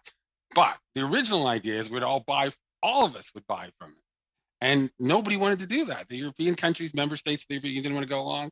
The United States, of course, never signed up, and Canada was quickly out the door with its advanced purchase agreement. So I think it's hard. I think on a regional basis, and this is why I keep coming back to, I think from a Canadian point of view, I think the opportunity would have been right off the boat to just get on an airplane or whatever and have the Prime Minister, difficult as it might have been for him, to have a conversation with Mr. Trump, just as it was a difficult conversation for Stephen Harper to get inside the tent for the GM and Chrysler. The Americans didn't want us. I don't know how many people realize that. The Americans were quite happy to do GM and Chrysler restructuring on their own. And there's a pretty decent argument that Canada overpaid. We paid 20% of the freight for that. We did not have 20% of the North American auto industry at the time. Okay, thank you, Mr. Warner. My apologies for cutting everybody off. Mr. Sheehan, for 5 minutes, please. Well, thank you very much for your presentations, and I wanted to thank everyone very much. It was very thoughtful and very important. So I think the one interesting question that is that I have is going on where Mr. DiCarlo had been speaking about the amount of capital and the innovation and the time needed for creating new vaccines, and you'd started going on about the how this not only could help COVID-19, but it could open up to other things such as, you know, in our fight against cancers and things of that nature. And I just wanted you to sort of delve into that a little bit more about how that would you know, could happen. So I'm going to turn it over to you again, sir. Yeah, thank you. I think, you know, two technologies which are exciting. So for example, both the Moderna and Pfizer vaccines are mRNA vaccines, which existed before for cancer therapy and other products, and even the antiviral vectors that are being used by J&J and AstraZeneca. Those are previous technologies that existed, but COVID sort of leapfrogged them forward because of, unfortunately, the increased demand politically for our economy, and also volume. And so it's a good news, bad news story, right? The bad news story is COVID. The good news story is now we have two new technologies that can be applied to infectious diseases, other, you know, HIV. We can apply them to cancers, you know, things that in the past didn't get the funding and support for these breakthrough technologies. So it's actually an exciting time from a medical technology perspective, even if it was created for the wrong reasons given this pandemic. I mean, the right reasons, you know what I mean, but the wrong motivator because it should have been done probably 5 to 10 years ago and got that funding back then. So how would a blanket waiver of the TRIPS affect innovation in life science and biotech industry then, in your opinion? Yeah, this is probably not as much my area of expertise, but in my view that, you know, if you have a waiver, I would say you have more parties at the table that can work together and collaborate both on technology and manufacturing.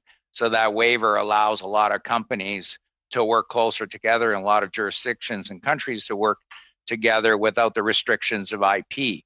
But the reality is, you know, some of my colleagues I've heard already before, you know, India's got a lot of manufacturing and technology. South Africa does as well. Brazil, some of these countries already have a lot of basic technology. So I think it's more than just the waiver. I think it's the global industries and governments working together closer to develop those technologies. Okay. Mr. Warner, you were involved in helping the multinational pharmaceutical companies distribute the HIV/AIDS drug globally. Could you please speak more about the technology transfers, sharing of know-how, and the considerations for local manufacturing capacities that was involved in that particular process? Yeah, I mean, I think I said before, you know, it started out that companies were giving their drugs away for, in our case, $1 a day.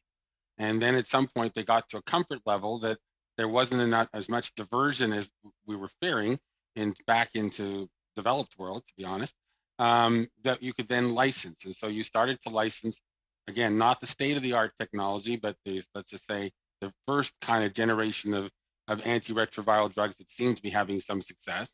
And that's what created, I mean, Aspen Pharma that we keep talking about in South Africa really was one of the great creations of that, because that really spurred their growth. So, and Brazil as well, similar type things in Brazil and in India as well with their company. So that's how it began. And then from that, they built out to a point where you can see the Serum Institute in India today, you know, being able to have a voluntary license to do the state-of-the-art AstraZeneca vaccine. And that's, you have to think that part of that came from the training that came from that HIV work. But on the other hand, as I keep saying, now that Serum's got that training, they no longer just want to supply Africa. And somebody I think mentioned earlier, and I think this is an important point to get in here, about the Africans paying more. The interesting thing about the African countries that are paying more, they're being charged more by the Serum Institute of India, not by AstraZeneca of London. And that's something we need to keep in mind as we think through some of this as well. Thank you very much, Mr. Warner. On to Mr. Abatai for 5 minutes, please. Thank you, Madam Chair. The question to Mr. DiCarlo, he mentioned the 4th and 5th, maybe 6th wave. And I'd like to know if governments were aware of these new waves from before or not, due to the nature of the pandemic, the nature of the COVID. Yeah, I don't know if governments, I mean, I can't speak to whether governments in their modeling are aware of a fourth or fifth wave, but I think from a forecasting perspective, you can see that wave one was smaller than wave two. Wave three is bigger than wave two. And I think that many people can foresee that if we don't get the vaccinations out fast enough, and if we don't get ahead of the virus, that there'll probably be a fourth wave. And there'll be a fifth wave after that. And hopefully, if we vaccinate, the fifth wave will be smaller than the fourth wave.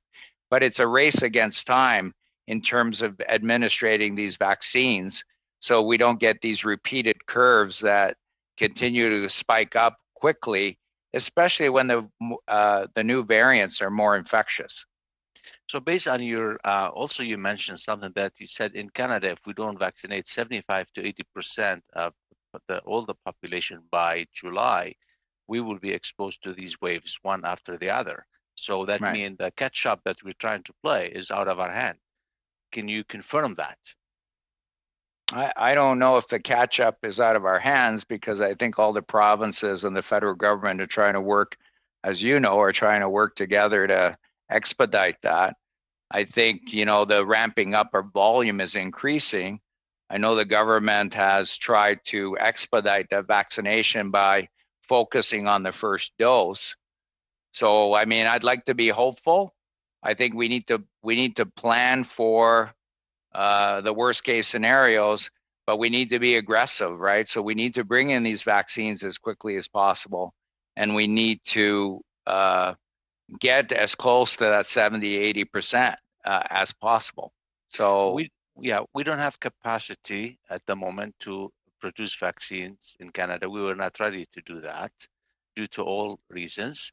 And now we are hoping just the vaccine is the only way we're going to face and we're going to win against those waves that are coming.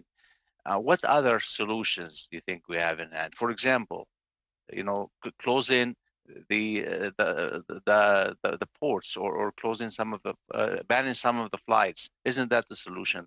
And that should be a measure that we could have taken since day one. Do you agree to that?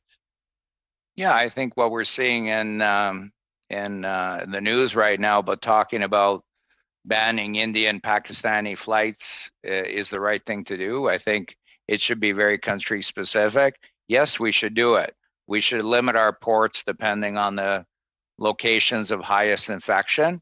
We should be aggressive at limiting who comes in, so that we can manage both community spread as well as foreign introduced spread. Should we have done it earlier? Yes, I think everyone agrees to that. I think if everyone had to rewind and say they'd be worried about variants of concerns a year ago, they probably would have done it. And that's why I'm saying we should not just be worried about the variant now. We should be worried about the new strains that might be developed. So let's forget about what we did badly before. Let's be aggressive now and start hammering down on those countermeasures. Thank you. Quick question to Mr. Warner.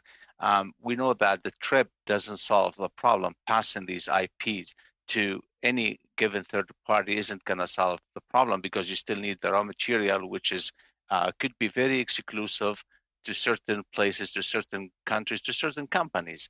So if at the end of the day you cannot pass the IP to be able to produce locally and to increase the capacity, the production capacity, that is fine. If you're going to aim to that, to reduce the price per dose, this is another issue. How do you see that dynamic? Well, I think that's one of the really tough questions here. I mean, one of the vaccines that have really succeeded are these mRNA vaccines, and the world is really not so much in a race for vaccines at this point. We're in a race for lipid nanoparticles, which were, as I said, developed by a Vancouver firm, but has licensed to many, many people around the world.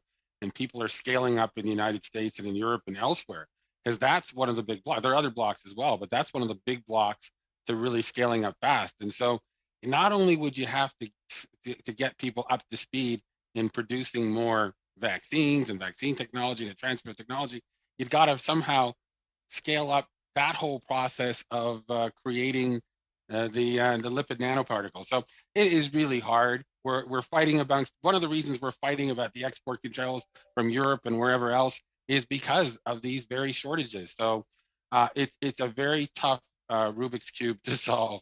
Thank you, Mr. Warner. On to Mr. Thank you. Dhaliwal for 5 minutes, please. Thank you, Madam Chair. And Madam Chair, I would like to thank all the witnesses. Madam Chair, in February, the Prime Minister stated that since beginning of global COVID-19 pandemic, the government of Canada has worked quickly to strengthen and expand Canada's capacity to manufacture safe and effective vaccine treatments and related supplies across the country. This includes investing in Made in Canada projects to protect Canadians from COVID-19 and ensuring that country is well positioned to fight future pandemics here at home. And today, Prime Minister announced that a Quebec-based company, Medicago, has applied to Health Canada for approval of COVID vaccine. So I would like to know from the witnesses, or what additional policies and measures should the government of Canada take to strengthen and expand the domestic capacity to manufacture safe and effective vaccines, treatments, and related supplies? And how will investments made to date in Made in Canada projects protect Canadians against future pandemics? Are additional investments needed? So the floor is open to any of the witnesses that want to contribute.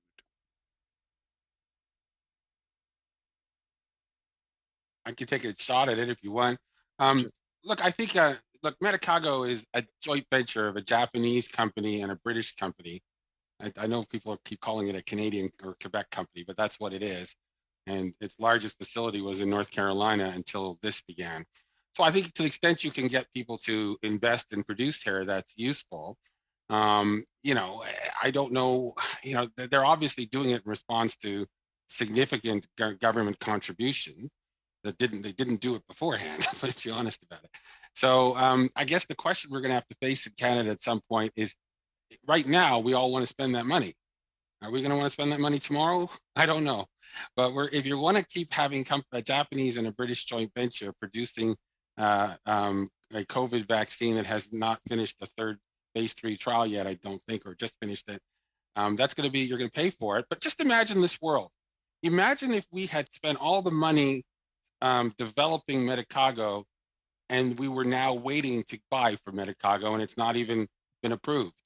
So that wouldn't have been a solution to our problem. That's part of where I think this whole issue of nationalism and we got to build our domestic capacity falls down. Imagine if we were waiting on the other one that's been mentioned here today. I can't remember the name of it now, the mRNA one from Canada.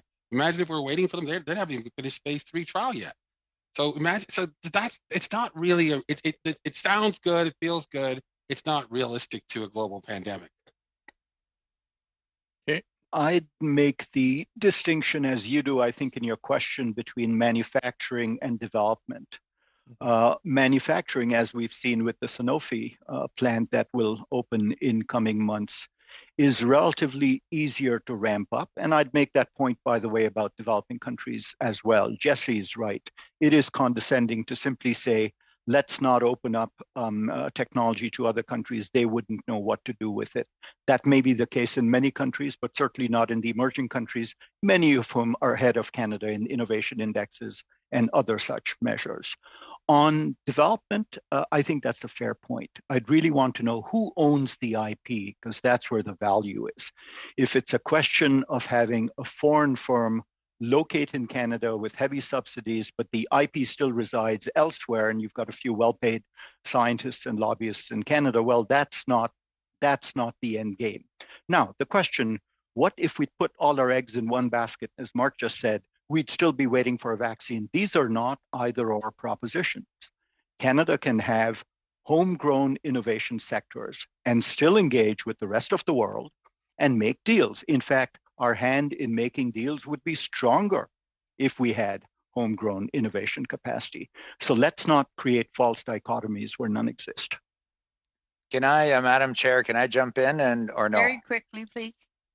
Go Yes, ahead, so 15 seconds. I think we need to distinguish between technology and production.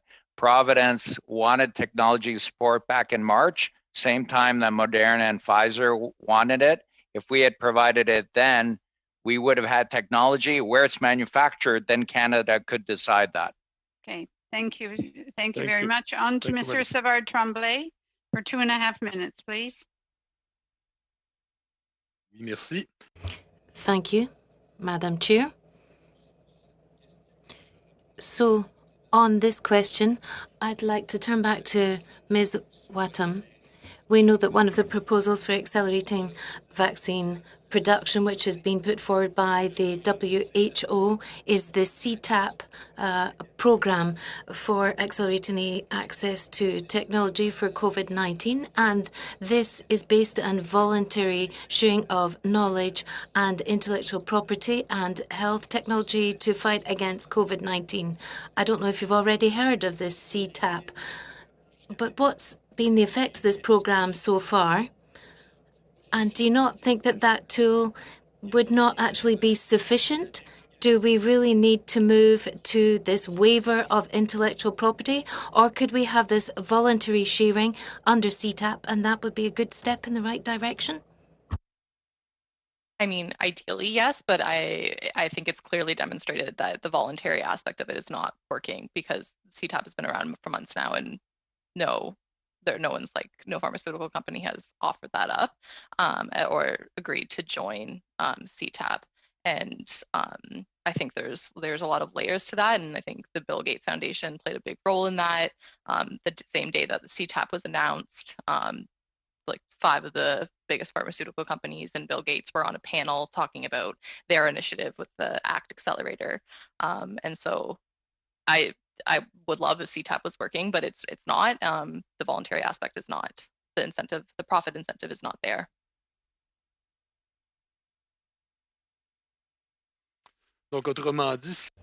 So, in other words, this is not working in the light of the results up until now, if I've correctly grasped what you've been demonstrating in your comments. So, do you really think that the waiver then really is the only solution? Yeah, I mean, not the only solution. I think we've all established that it's not the only thing that is needed. It's not the silver bullet, but it's a necessary and important first step to create the space for other necessary measures. And so, yes, I definitely think it's necessary.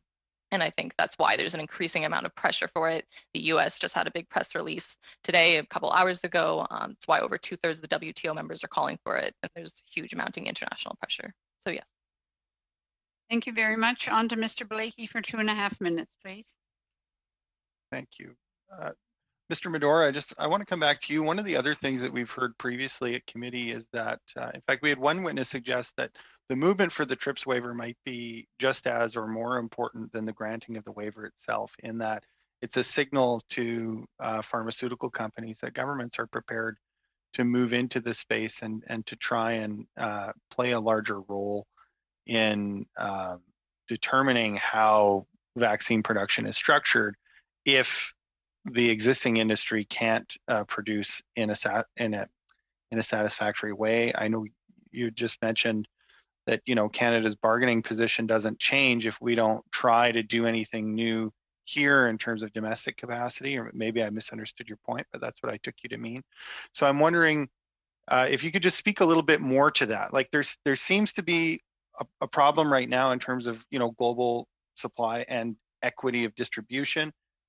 The TRIPS waiver is part of signaling a willingness of governments to move in and in a temporary and focused way. I mean, I also think the other claim that somehow a temporary and limited waiver for COVID, jeopardizes the entire IP framework that Big Pharma has been using to make money over the last 30 years seems a little radical. I just wonder if you could speak to those issues of how do we develop leverage for the public interest against a well-organized industry with a lot of resources and a lot of power, and what role does the TRIPS waiver play in that effort? I heard that testimony, and I've heard that said before, and I think signaling, positioning matters a lot in these negotiations. So I wouldn't doubt that even if the TRIPS waiver doesn't go through, the fact that so many governments, including we think the Biden administration, are considering it is a good thing. The analogy I'd give is the US was firmly opposed to increased special drawing rights a year ago. And one of the first things the Biden administration did was change that tune, and Secretary Yellen signaled the US support for SDRs. And I think people are looking to that as something that might carry over to the TRIPS waiver as well. Signaling positioning is one. The other point I'd make is that waivers by definition are meant for exceptional events. We are living in truly exceptional times. Change doesn't happen when everything's going fine. It was in fact the HIV/AIDS crisis that led to the sort of move for compulsory licensing. And by the way, the threats of retaliation are what prevent countries from using their so-called right for compulsory licensing in TRIPS. But it is those kinds of crises that lead to change, is my point. Thank you, Mr. Medora. Yeah. On to the last 4 minutes is Mr. Hoback, please. Well, thank you, Chair. One thing I just want to talk about the Canada-US integration and the importance of that moving forward. Any advice on what we should be doing here in Canada to make sure we cement that integration? I'll start with you, Mr. Warner. I mean, in general, we're doing some of the right things. You know, we have the USMCA or CUSMA being renewed. I think specifically in the pharmaceutical space, you know, we have made some changes that in both the USMCA and CITA that have brought us more into line. I think we probably have more to do in that, and also both under President Trump and President Biden, the Americans are moving closer to some of our positions on drug pricing. That might help us, but the difficulty in the pharmaceutical space is that if we're going to integrate, we're going to have to rethink, I think, to some extent, what we've been doing since the 1970s, which is to emphasize generics over innovation. So outside the pharmaceutical space, in regards to the educational side of things, right from how hospital workers, nurses, doctors, where do you see there as far as opportunities where Canada and the US could work together and maybe work closer with other like-minded allies like Australia, Europe, UK? Mr. DiCarlo, it looks like you want to answer that question. Maybe I'll go to you. Sorry, I'm just going to unmute. In terms of education or pharma in the US and things like that, I think, with the US, UK, and Canada, working together closer is extremely important. So, for example, we at Biopharma in St. Louis, we're actually the research center for the US FDA. So here we are as a Canadian company, we are the research center for the FDA in the US, which is great. I mean, in the US, we're Biopharma USA, very proud to be American, but our headquarters are in Canada. So I think whether it's Canada, the US, UK, other countries, whether it's education or pharma, I think being able to work together, especially with our allies, is extremely important. And during this pandemic, we haven't done the best job possible at that. We need to do better. And then in that scenario, as we're able to bring on new treatments, do we not have a moral responsibility to share that information in a way that allows new technologies to be developed, yet still makes sure we treat everybody else around the world with respect and get them what they require to live healthy lives? We do. And, for example, here at Biopharma, we're privately held. We're owned by a consortium of doctors. And we actually did a press release back in February when we started to see our Chinese clients suffer and because of COVID. So we volunteered our clinics for R&D gratis at the time. So yes, we have a moral obligation. It's not just about money. We have a moral obligation to all work together, whether it's intercompany or government, and volunteer our services at our worst time. So definitely, for sure. I'm very passionate about that. All right. And then one last comment, Chair, if I can. I just want to thank the governor of North Dakota. What he did this past week is fabulous. In Saskatchewan, here in Manitoba, our truck drivers are crucial to us, and they're crossing that border. And to think that they could cross the line and get a shot, and then there's a First Nations group in Montana that's doing something very similar on the border in Alberta, where they're actually allowing Canadians to go across the line, get their shot, not even leave their car and come back. These are great creative ideas that allow us to get vaccinated quicker. And I want to thank the U.S. for helping us out on that. Thank you very much, Mr. Hoback. Thank you very much to our witnesses for the very valuable information. Leave you all for the weekend. Monday's meeting, we will have the minister with us for main estimates and ISDS. So have a good weekend to everyone. Thank you. Thank you.